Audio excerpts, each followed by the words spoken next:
Hi friends, வணக்கம். எல்லோரும் எப்படி இருக்கீங்க? நான் ரொம்ப நல்லா இருக்கேன். இன்றைக்கி என்ன வீடியோ பார்க்க போகிறோன்னு பார்த்தீங்கன்னா, புரோட்டாசி முடிஞ்சு ஃபஸ்ட்டு சண்டே நம்ம வீட்டில் இன்றைக்கி தான் வந்துட்டு நான்வெஜ் செய்ய போகிறோம். ஏன்னா நம்ம வீட்டில் புரோட்டாசிக்கு நான்வெஜ் எதுவும் செய்ய மாட்டோம். இன்றைக்கி என்ன செய்ய போகிறோன்னு பார்த்தீங்கன்னா, மட்டன் தம் பிரியாணியும் அப்புறம் வந்துட்டு நாட்டுக்கோழி கிரேவியும் செய்ய போகிறோம்.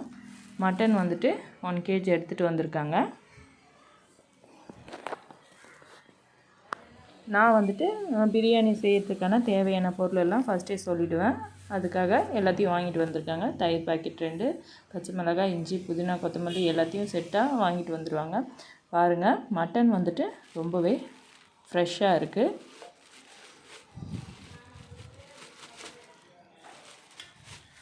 ரொம்பவும் சாஃப்டாக நல்ல ஃப்ரெஷ்ஷான மட்டனு.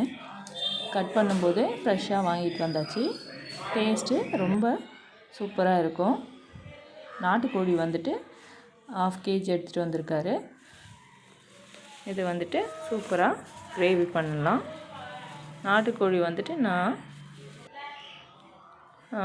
குக்கரில் 2 விசில் வச்சுட்டு அதுக்கப்புறம் செய்வேன். ஏன்னா வந்துட்டு நாட்டுக்கோழி கொஞ்சம் ஹார்டாக இருக்க மாதிரி இருக்கும். அதுக்காக வந்துட்டு 2 விசில் வச்சுட்டு தான் செய்வேன். இப்போ வந்துட்டு மட்டன் பிரியாணி செய்கிறதுக்கு மட்டனை நல்லா க்ளீன் பண்ணி எடுத்துக்கிறேன். குழந்தைங்க ஈரலை விரும்பி சாப்பிடுவாங்கன்ட்டு ஈரல் வாங்கிட்டு வந்திருக்காங்க. இது கூட கொஞ்சமாக மஞ்சத்தூள் சேர்த்துக்கிறேன்.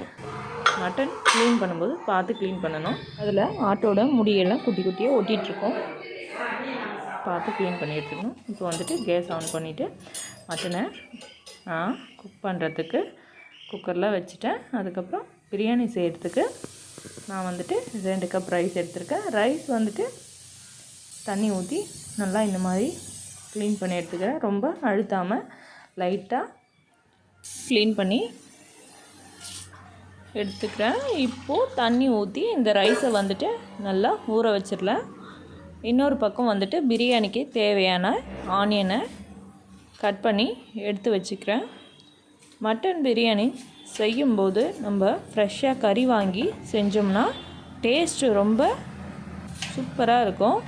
அதுக்கப்புறம் வந்துட்டு மட்டன் பிரியாணி தம் போடுற ஸ்டேஜில் வந்துட்டு முந்திரியை ஒரு 5-6 முந்திரி எடுத்து மிக்சியில் நல்லா பேஸ்ட்டு மாதிரி அரைச்சிட்டு கடைசியாக முடியும் போது வந்துட்டு நம்ம அதோடு சேர்த்து தம் போடும்போது பிரியாணி டேஸ்ட்டு ரொம்ப சூப்பராக இருக்கும். ட்ரை பண்ணி பாருங்கள்.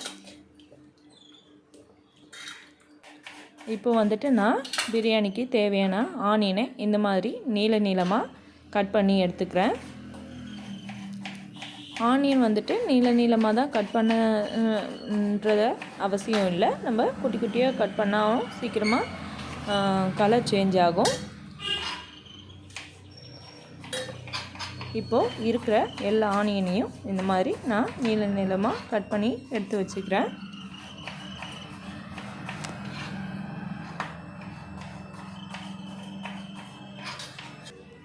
அப்புறம் வந்துட்டு தக்காளி வந்துட்டு ஒரு 6 தக்காளி எடுத்து வச்சுருக்கேன். தக்காளியை நல்லா க்ளீன் பண்ணிவிட்டு இதையும் கட் பண்ணி எடுத்து வச்சுக்கிறேன். இதுக்கு கூடவே 2 பச்சை மிளகாய் எடுத்திருக்கேன். தக்காளி கட் பண்ணும்போது பார்த்திங்கன்னா இந்த மாதிரி காம்பு பகுதியை நம்ம கட் பண்ணி எடுத்துடலாம். தக்காளி சீக்கிரமாக குக் ஆகும்.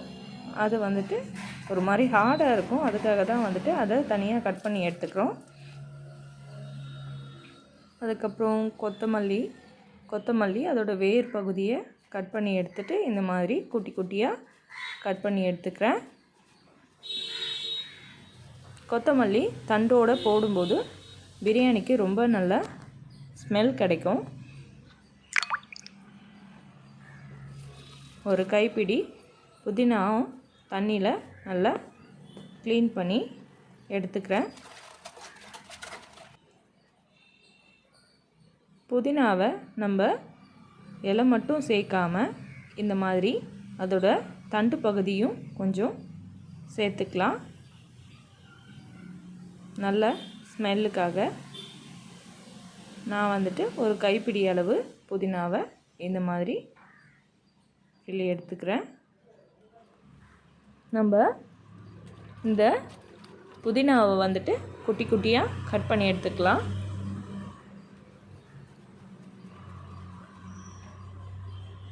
இந்த வீடியோவில் வந்துட்டு ஏதாச்சும் மிஸ்டேக் இருந்தால் கமெண்ட் செக்ஷனில் கமெண்ட் பண்ணுங்கள். இப்போ வந்துட்டு நான் புதினாவை குட்டி குட்டியாக கட் பண்ணி எடுத்திருக்கேன்.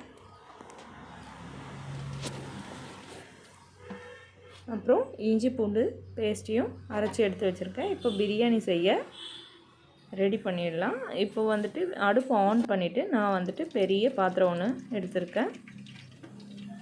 இதில் வந்துட்டு 250 ml ஆயில் சேர்த்துருக்கேன்.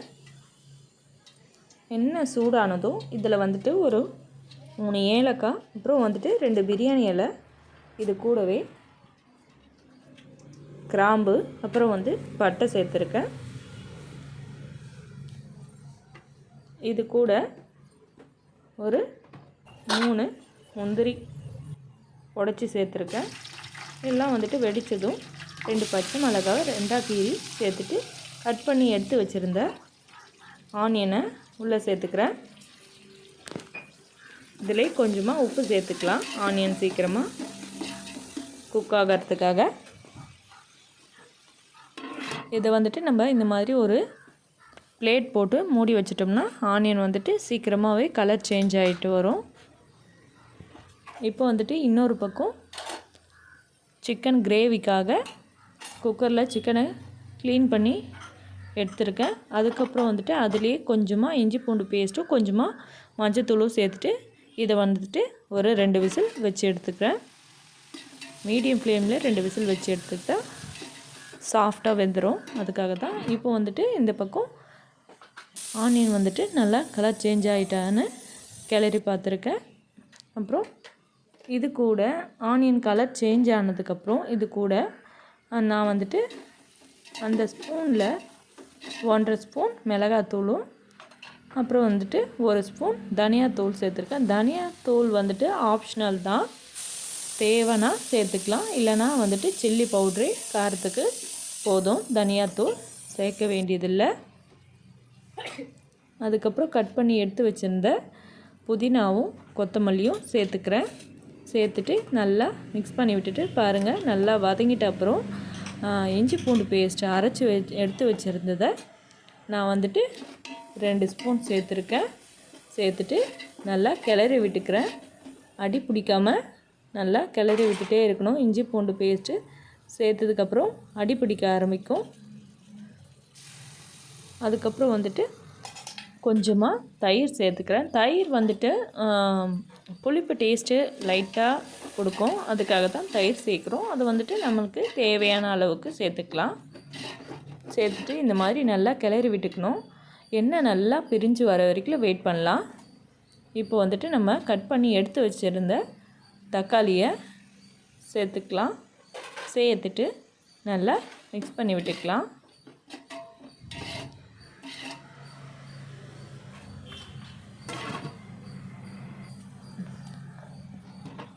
பாருங்கள், தக்காளி நல்லா குழஞ்சி வந்திருக்கு. இந்த மாதிரி நல்லா கிளறி விட்டுட்டே இருக்கணும். தக்காளி எல்லாம் ஃபுல்லாக நல்லா குழஞ்சி வரும். அதுக்கப்புறம் நம்ம வேக வச்சு எடுத்து வச்சுருந்த மட்டனை, தண்ணி இல்லாமல் மட்டனை மட்டும் எடுத்து சேர்த்துருக்கேன். சேர்த்துட்டு இந்த கிரேவியோடு நல்லா மிக்ஸ் ஆகிற மாதிரி நல்லா இந்த மாதிரி மிக்ஸ் பண்ணி விட்டுக்கோங்க. இதோட காரம் எல்லாமே வந்துட்டு அந்த மட்டனோட ஃபுல்லாக அப்சர்வ் பண்ணுற வரைக்கும் இதை மீடியம் ஃப்ளேமில் ஒரு 5 மினிட்ஸ் வச்சுக்கலாம். நான் மட்டனை வேக வச்சு எடுத்து வச்சிருந்த தண்ணியை கொஞ்சமாக இது கூட சேர்த்துக்கிறேன். அப்போ தான் வந்துட்டு அடி பிடிக்காமல் இருக்கும், அதுக்காக கொஞ்சமாக தண்ணி சேர்த்துக்கிறேன். சேர்த்துட்டு நல்லா மிக்ஸ் பண்ணி விட்டுட்டு ஒரு பிளேட் போட்டு மீடியம் ஃப்ளேமில் ஒரு 5 மினிட்ஸ் அப்படியே விட்டுட்டு ஓப்பன் பண்ணி பார்த்தீங்கன்னா உப்பு காரம் எல்லாமே வந்துட்டு அந்த மட்டனில் இறங்கி ரொம்ப நல்லா டேஸ்ட்டாக இருக்கும். அதுக்காக தான் இந்த மாதிரி பண்ணுறது. அதுக்கப்புறம் வந்துட்டு ஒரு மூடி போட்டு ஒரு 5 மினிட்ஸ்க்கு அப்புறம் வந்துட்டு நல்லா கிளறி விட்டுட்டு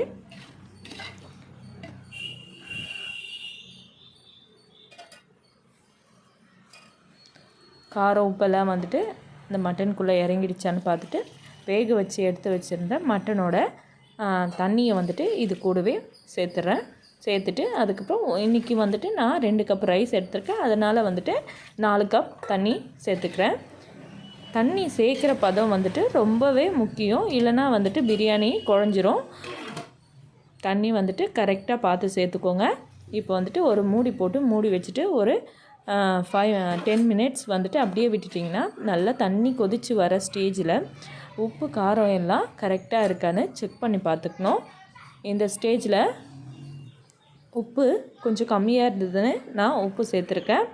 உப்பு காரம்லாம் இந்த ஸ்டேஜில் நம்ம செக் பண்ணும்போது உப்பு வந்துட்டு கொஞ்சம் எக்ஸ்ட்ரா தெரியணும். அப்போ தான் வந்துட்டு ரைஸ் சேர்க்கும்போது சாதத்துக்கு உப்பு கரெக்டாக இருக்கும். இப்போ க்ளீன் பண்ணி எடுத்து வச்சுருந்த ரைஸை எல்லாத்தையும் இதுக்குள்ளே சேர்த்துட்றேன். சேர்த்துட்டு நல்லா இந்த மாதிரி அரிசி உடையாமல் கிளறி விட்டுக்கலாம். இப்போ ஒரு பிளேட் போட்டு மூடி வச்சுட்டு தண்ணியும் ரைஸும் ஈக்குவலாக வர வரைக்கும் வெயிட் பண்ணணும். கொஞ்சமாக லெமன் சேர்த்துக்கிறேன். இப்போது தண்ணியும் ரைஸும் ஈக்குவலாக வர வரைக்கும் வெயிட் பண்ணலாம். இப்போ பாருங்கள் எப்படி ரைஸும் தண்ணியும் ஈக்குவலாக இருக்குது. இப்போ தம் போட ரெடி பண்ணிடலாம். நான் வந்துட்டு வீட்டில் வேஸ்ட்டாக இருக்கிற தோசை தவாவை இந்த மாதிரி அடுப்பில் வச்சு ஹீட் பண்ணிக்கிறேன். இதுக்கு மேலே இந்த பிரியாணி பாத்திரத்தை தூக்கி வச்சு இந்த பாத்திரத்துக்கு மேலே ஒரு வெயிட் வச்சிடுறேன். அப்போ தான் வந்து சுற்றிலும் ஆவி வெளியே போகாமல் ரைஸ் வந்து நல்லா குக்காகி கிடைக்கும்.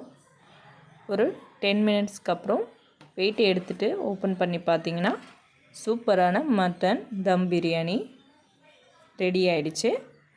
நம்ம கடையில் வாங்கி சாப்பிட்றத விட வீட்லேயே நம்ம செய்யும்போது ரொம்பவும் ஹெல்த்தியாக இருக்கும். காரம் நமக்கு தேவையான அளவு சேர்த்துக்கலாம். குழந்தைங்களும் விரும்பி சாப்பிடுவாங்க. ரொம்ப டேஸ்டியான மட்டன் பிரியாணி சூப்பராக ரெடி ஆகிடுச்சு. மட்டன் எல்லாம் வந்துட்டு ரொம்பவே சாஃப்டாக நல்லா வெந்திருக்கு. பாருங்கள் ரைஸ் எல்லாம் எப்படி உதிரி உதிரியாக இருக்குன்ட்டு பாருங்கள். சூப்பராக ரெடி ஆகிடுச்சு. இந்த வீடியோ உங்களுக்கு பிடிச்சிருந்தால் லைக் பண்ணுங்கள், ஷேர் பண்ணுங்கள், கமெண்ட் பண்ணுங்கள். மறக்காமல் பெல் பட்டனை கிளிக் பண்ணுங்கள். பாருங்கள் இந்த பக்கம் வந்துட்டு நான் அந்த வேக வச்சு எடுத்து வச்சுருந்த நாட்டுக்கோழியை கிரேவி மாதிரி செஞ்சுட்டேன். இது வந்துட்டு என்னோடய மாமனாருக்கு, அவர் வந்துட்டு பிரியாணி சாப்பிட மாட்டார். அதுக்காக ஒயிட் ரைஸ் வடிச்சிட்டு நாட்டுக்கோழி கிரேவி செஞ்சுட்டேன். சூப்பராக இது கூட ரசமும் வச்சுருக்கேன். நாட்டுக்கோழி கிரேவி ரசம் வச்சு சாப்பிடும்போது அதுவும் ரொம்ப நல்ல டேஸ்ட்டாக இருக்கும். நீங்களும் உங்கள் வீட்டில் ட்ரை பண்ணி பாருங்கள். ஓகே, பாய்.